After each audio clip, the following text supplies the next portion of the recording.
ரொம்ப ஷாக்கிங்கா இருக்கு சார். எத்தனை வருஷத்து ரிலேஷன்ஷிப்பு, எவ்வளவு டிரான்சாக்ஷனு, எத்தனை லட்சம் லோன் வாங்கி அதை எவ்வளவு அழகா ரீபே பண்ணியிருக்கோம். கேவலம் ஒரு ஓடிக்கு கஷ்டம்னு பதில் சொல்றாங்கன்னா இந்த பேங்க்ல நம்ம வச்சிருக்க அக்கௌண்ட்டையே க்ளோஸ் பண்ணிட்டு வேற ஏதாவது ஒரு பேங்க்ல புதுசா அக்கௌண்ட் ஓபன் பண்ணும் சார். அப்படி இல்ல தனபாணி. ஆக்சுவலா அவங்க சொல்றதுலயும் ஒரு நியாயம் இருக்க. எப்பவுமே பொதுவா இயர் எண்டிங் டைம்ல எந்த பேங்க்குமே இதெல்லாம் என்கரேஜ் பண்ணாத. நம்ம போதாத நேரம் இப்ப போய் ஓடி கேட்க வேண்டிய நிலைமையா போயிடுச்சு. நீங்க சும்மா இருங்க சார். இயர் எண்டுன்றதுனால அவங்க சாப்பிடாம இருக்காங்களா இல்ல தூங்காம இருக்காங்களா? மனசு இருந்தா என்ன வேணா பண்ணலாம் சார். அதான் விடுங்கன்னு சொல்லிட்டேன்ல. வெளியில எங்கேயாச்சும் பணத்தை ஏற்பாடு பண்றதுக்கு ட்ரை பண்ணுங்க. வெளியே பணத்துக்கு ஏற்பாடு பண்ற அளவுக்கு இப்ப என்ன பிரச்சனை வந்தது? அது ஒண்ணு இல்ல ரேணுகா. ஒரு ஆபீஸ் ரன் பண்றப்போ இந்த மாதிரி பிரச்சனை வரதெல்லாம் சகஜம்தான். அதான் கேக்குற, எந்த மாதிரி பிரச்சனை? பிரச்சனைனாலே ஃபைனான்ஸ் தானம்மா. கம்பெனி ரொம்ப நிதி நெருக்கடியில் இருக்கு. சாரும் எவ்வளவோ ட்ரை பண்ணி பார்த்தாருமா, ஆனா ஒன்றும் நடக்க மாட்டேங்குதுமா. இந்த மாசம் சம்பளம் கொடுக்கணும் ரேணுகா. அதுக்கே பணம் இல்லைன்னா பாத்துக்கோயேன். அவ்வளவு நெருக்கடியா? எதுக்கு சார் மென்னு முழுங்குறீங்க? உண்மையை சொன்னா என்ன தப்பு? உங்களுக்கே தான் தெரியுமே ரேணுகாம்மா. 2 மாசத்துக்கு முன்ன திடீர்னு கம்பெனியை மூட போறேன்னு சொல்லிட்டு எல்லாருக்கும் செட்டில்மெண்ட் அது இதுன்ட்டு இருந்த பணத்தெல்லாம் வாரி அரைச்சிட்டாருமா. கடைசியில ரீ எக்ஸ்டாப்ளிஷ் பண்றது மாதிரி ஆயிப்போச்சுமா. இன்னைய தேதிக்கு 20 லட்சம் ரூபா கையில இருந்தா பக்காவா எல்லாத்தையும் செட்டில் பண்ணிட்டு கொஞ்சம் மூச்சு விட்டுக்கலாமா. 10 லட்சம் இருந்தா கூட போதும் தண்டபாணி. சேலரி டிலே இல்லாம கொடுத்துட்டோம்னா மத்ததெல்லாம் அப்புறம் பாத்துக்கலாம். என்னங்க, நான் ஒன்னு சொன்ன கேப்பீங்களா? சொல்லு ரேணுகா. நீங்க தப்பா நினைச்சுக்கலனா நான் என் பாட்டி கிட்ட கேட்டு ஒரு 20 லட்சம் ரூபாய் வாங்கிட்டு வரட்டுமா? கடனாதான். பாட்டி கண்டிப்பா மாட்டேன்னு சொல்ல மாட்டாங்க. மோரோவர் இந்த அமௌண்ட் அவங்களுக்கு ஒரு பெரிய விஷயமே இல்ல. உதவியா கேட்கணும்னா தான் யோசிக்கணும். கடனா கேக்குறப்ப ரைட் ராயலாவே கேட்கலாமே. புதையல் காக்குற பூதம் மாதிரி என் பாட்டி லட்சக்கணக்கில் பணத்தை சேர்த்து வச்சுக்கிட்டு செலவு பண்ண தெரியாம தவிச்சுக்கிட்டு இருக்காங்க. நீங்க கவலையை விடுங்க. 20 லட்சத்தோட வர வேண்டியது என்னோட பொறுப்பு. இத பாருங்க, பணத்துக்கு என்ன பண்றதுன்னு கவலைப்பட்டு உடம்பை கெடுத்துக்காம அடுத்த வேலையை நீங்க பாருங்க. தேங்க்ஸ் ரேணுகா. அப்பா, இப்பதாம்மா எனக்கு ரொம்ப நிம்மதியாச்சு. நாங்க கிளம்பி போய் எங்க வேலையை பாக்குறோம். வரேன் சார். வரேன். ரேணுகா, இதோ வரேன் அத்தை.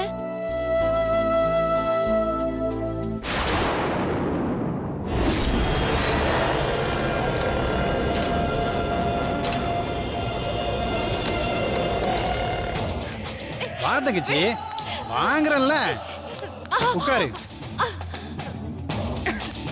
தூக்கம் வந்துச்சுன்னா அப்படியே படுத்து தூங்கு. இதுதான் உனக்காக இந்த அண்ணன் பார்த்து வச்சிருக்கிற வசந்த மாளிகை.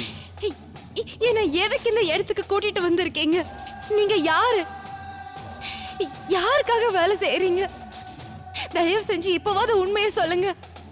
உண்மையை எல்லாரும் பேச ஆரம்பிச்சிட்டா இந்த உலகத்துல யாராலையும் நிம்மதியா வாழ முடியாது. ஒருத்தனுக்கு ஒருத்தன் வெட்டிக்கிட்டு தான் சாவான். பொய்மையும் வாய்மை எடுத்து புரைத்தீர்ந்த நன்மை பயக்கும் எனில். இந்த குரலை கேள்விப்பட்டிருக்கியா? ஐயோ, எனக்கு தலையே வெடிச்சிரும் போல இருக்கு. என்ன எதுக்காக கடத்திட்டு வந்திருக்கீங்க? அதான் சொன்னேனே தங்கச்சி, உன்னை உன் புருஷன் கூட சேர்த்து வைக்கிறதுக்கு தான். நீ பாட்டு கணா கண்டுகிட்டு அண்ணன் இப்ப போயிட்டு வந்துடுறேன். இருடா.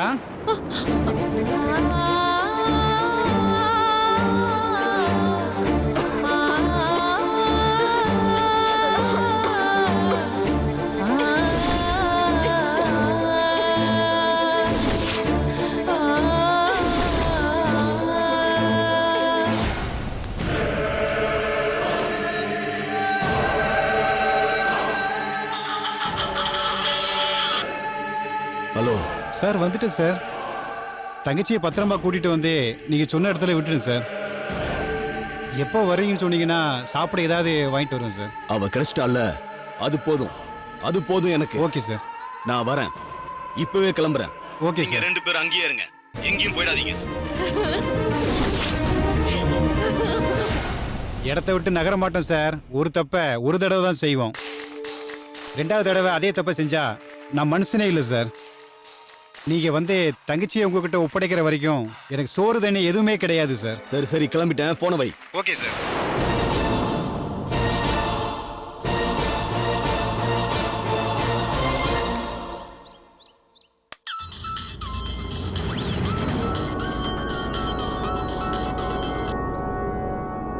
ஹலோ. என்ன ஹலோ? நான் தான் பேசுறேன்னு உனக்கு தெரியாதா? ஹே, எதுக்கு இப்ப ஃபோன் பண்ண? உனக்கு எனக்கு தான் எல்லாம் முடிஞ்சிருச்சுல. நீ கேட்ட பணத்தை கொடுத்துட்டல. திரும்ப திரும்ப ஏன் இப்படி உயிரை வாங்குற? ஏன் எப்பவுமே என்ன இப்படி தப்பா நினைக்கிறீங்க? நான் ஒன்னும் இப்போ உங்களை டார்ச்சர் பண்றதுக்காக ஃபோன் பண்ணல. ஆக்சுவலா ஒரு சின்ன சஜஷன் கேட்கறதுக்காக தான் கால் பண்ணேன். இத பாரு, உன்கிட்ட பேசுறதுக்கு என்கிட்ட எதுவுமே இல்ல. போனை வை. ஏய் கூல் கூல், அவசரப்படாதீங்க. நீங்க எனக்கு இப்ப ஹெல்ப் பண்ணியே தீரணும். ஆக்சுவலா நான் இப்போ ஒரு கார் வாங்குற ஐடியால வந்திருக்கேன். என்ன கார் வாங்குறது? பெட்ரோலா டீசலா? எது பெட்டர்? இதை மட்டும் சொல்லிட்டீங்கன்னா போதும். நீ ஏதாவது ஒண்ண வாங்கி தொலை. என்ன எதுக்கு கேக்குற? இது பாரு, தயவு செஞ்சு எனக்கு ஃபோன் பண்ணாத. என்ன பார்க்க வராத, என்ன மறந்துற. என்ன நிம்மதியா வாழ விட. போனை வை.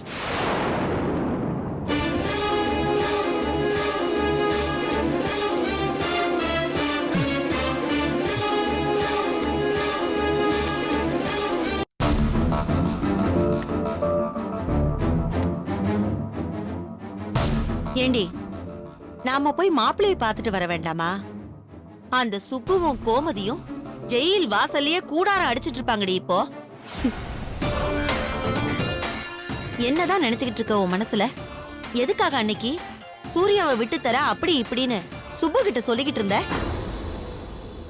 பெரிய காரணம் எல்லாம் ஒண்ணும் இல்லம்மா. என் மேல சூர்யா ரொம்ப அன்பு வச்சிருக்காரு. அந்த அன்புக்கு கைமாறா என்னால வேற என்ன செய்ய முடியும்? சந்தோஷத்தை கொடுக்க முடியலனாலும் குறைஞ்சபட்சம் நிம்மதியவாச்சும் கொடுக்கலான்னு தோணுச்சு. எனக்கு புருஷனா இருக்கிறதுனால தானே அவருக்கு இவ்ளோ கஷ்டம். நான் விலகிட்டா அவர் சந்தோஷமா இருப்பாருல்ல. பைத்திய மாதிரி பேசாத காயத்ரி.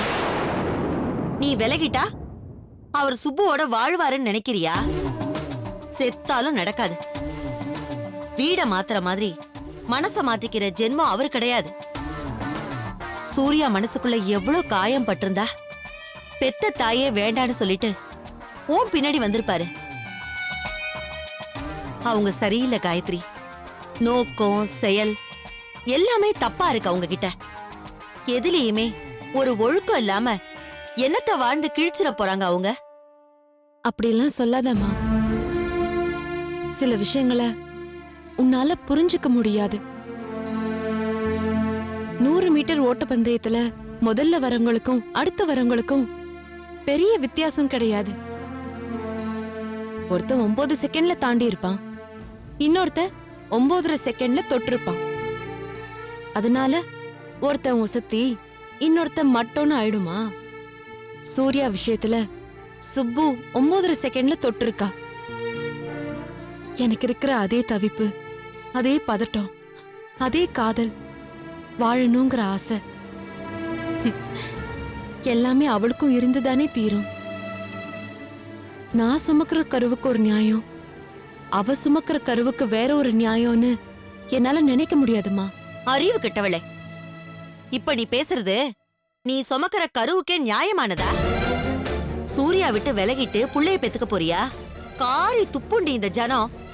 விட்டு கொடுக்கறது கூட ஒரு விவஸ்தை வேணும்.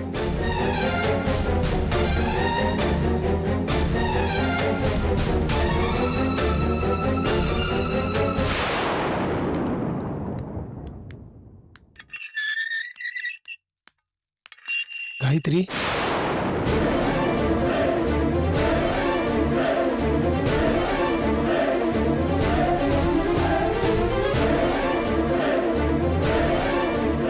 உள்ள வாப்பா. வாங்க வணக்கம். வாங்க வாங்க, உட்காருங்க. வணக்கம்மா. வணக்கம்.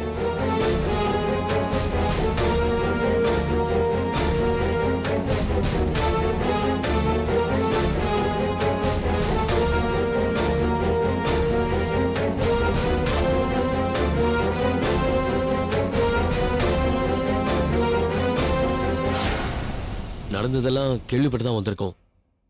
நீங்க எதுக்கும் கவலைப்படாதீங்க. சூர்யா வெளியில எடுக்கிறது எங்களோட பொறுப்பு. ரொம்ப சந்தோஷம்ப்பா. காயத்ரி,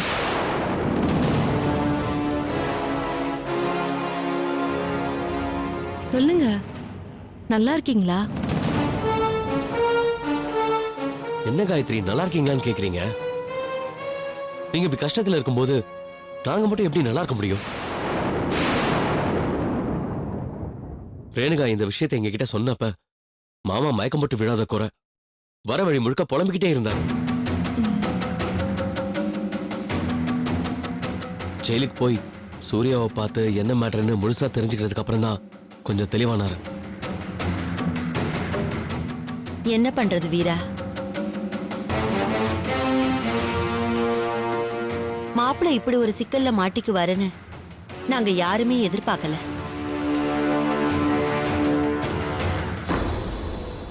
என்னால அழ முடியலங்க. நான் அழுதா அம்மா உடைஞ்சு போயிடுவாங்களேன்னு அடக்கி வச்சிட்டு இருக்கேன்.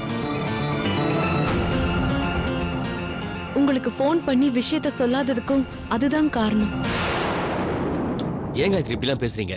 கஷ்ட காலத்துல கூட இருக்கிறவங்க தான் உறவுக்காரங்க, ஃப்ரெண்ட்ஸ். அவர் அப்பான்னு கூப்பிடுறீங்க, என்ன தம்பியா ஏத்துட்டு இருக்கீங்க. அதுக்கப்புறமும் சொல்லாம இருக்கிறது ரொம்ப தப்பு காயத்ரி. என்ன மன்னிச்சிரு வீரா. சரி. அம்மா, நீங்க ஏன் ஜெயிலுக்கு போய் சூர்யாவை பார்க்கவே இல்ல? சூர்யா ரொம்ப ஃபீல் பண்ணார் தெரியுமா? ஆ, ஆ, ஆ, அது போக கூடாதுன்னுலாம் இல்ல. இப்ப சொன்னனே, அதே காரணம் தான். என்ன பார்த்தா சூர்யா உடைஞ்சு போயிடுவாரு. அவர் அழுதா அதை என்னால தாங்கிக்க முடியாது. கோர்ட்டுக்கு வரும்போது நேர்ல பார்த்து பேசிக்கலான்னு தான் பல்ல கடிச்சுக்கிட்டு பொறுமையா இருக்கேன். கேஸ் என்னைக்கு வருதுன்னு சரியா தெரியலப்பா. ஆள ஆளுக்கு ஒண்ணு சொல்றாங்க. அம்மா, வரப்போ போலீஸ் ஸ்டேஷன் போய் விசாரிச்சுட்டு தாமா வரோம். எப்படியும் இந்த வாரத்துக்குள்ள ஹியரிங் இருக்குன்னு இன்ஸ்பெக்டர் சொல்லியிருக்காரு. நம்ம பக்கா ஒரு லாயர் அரேஞ்ச் பண்ணி ரெடி ஆயிட்டோம்னா போதும். சரிப்பா, இங்க உட்காந்து பேசிட்டு இருக்கிறதுக்கு நேரம் இல்ல. போய் ஆக வேண்டிய வேலையை பார்ப்போம். போலாமாமா? நாங்க போயிட்டு வரோம்மா. சரி, வா வீரா. வரோம் காயத்ரி. சரிங்க.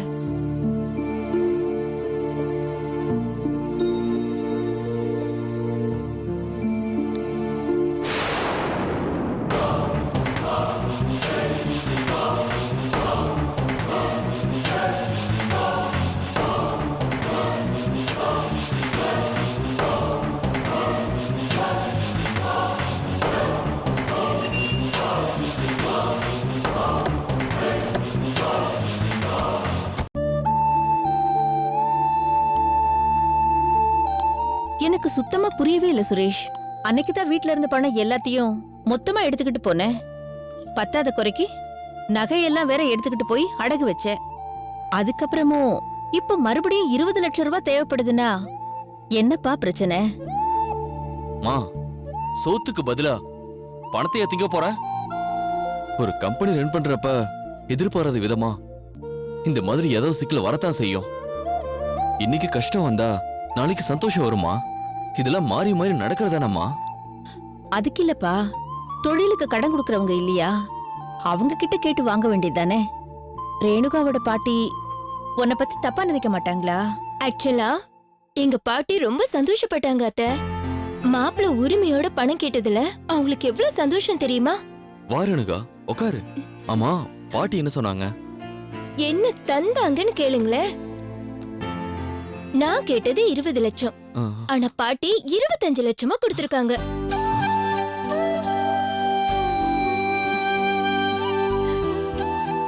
$25 லட்சமா? எதுக்கு ரேணுகா? என்ன கேட்டா அவங்களுக்கு மாப்பிளைக்கு ஹெல்ப் பண்ற சந்தோஷம். அது மட்டும் இல்லைங்க, நான் தான் சொன்னேனே, அவங்களுக்கு பணத்தை வச்சுட்டு என்ன செய்யறதுன்னே தெரியல. மாப்பிளையோட கஷ்டத்துக்கு என்னோட பணம் உதவுதுன்னா அதை விட எனக்கு வேற என்ன பெருமை இருக்குன்னு கேட்ட உடனே எடுத்து கொடுத்துட்டாங்க. பெரிய மனசுமா உங்க பாட்டிக்கு. இல்லத்த, பேத்திக்கு ஒரு நல்ல புருஷன் வாச்சிருக்காருங்கிற சந்தோஷம். சந்தோஷத்தை விட நிம்மதி.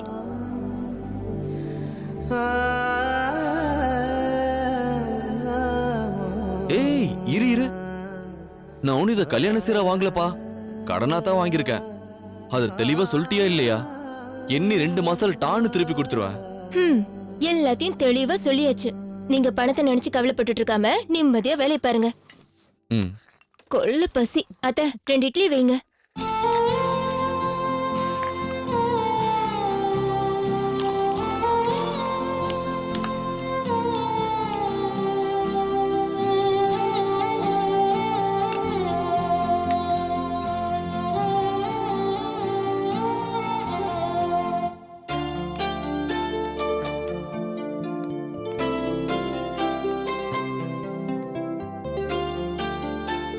Sir good morning sir. வாங்க வாங்க தண்டபாணி.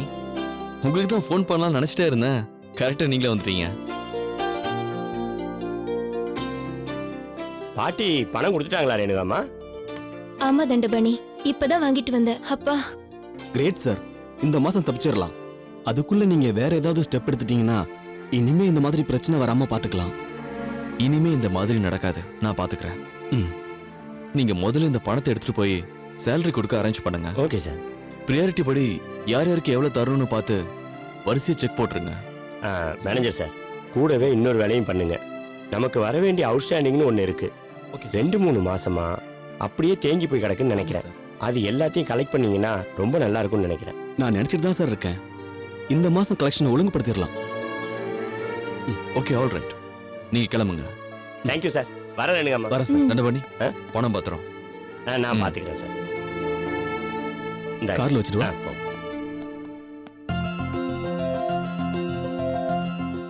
ரேணுகா, குக்கர்ல பருப்பு வேக போட்டிருக்கேன்.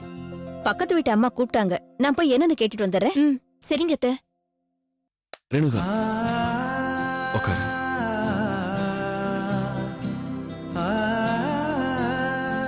என்னங்க? தேங்க்ஸ் ரேணுகா. எதுக்கு?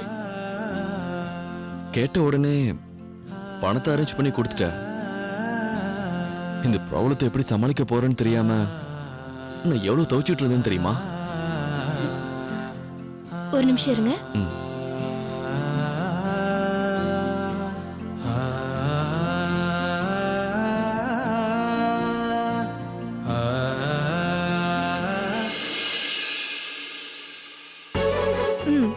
கை நீட்டுங்க. நீட்டுங்க சொல்றேன். என்ன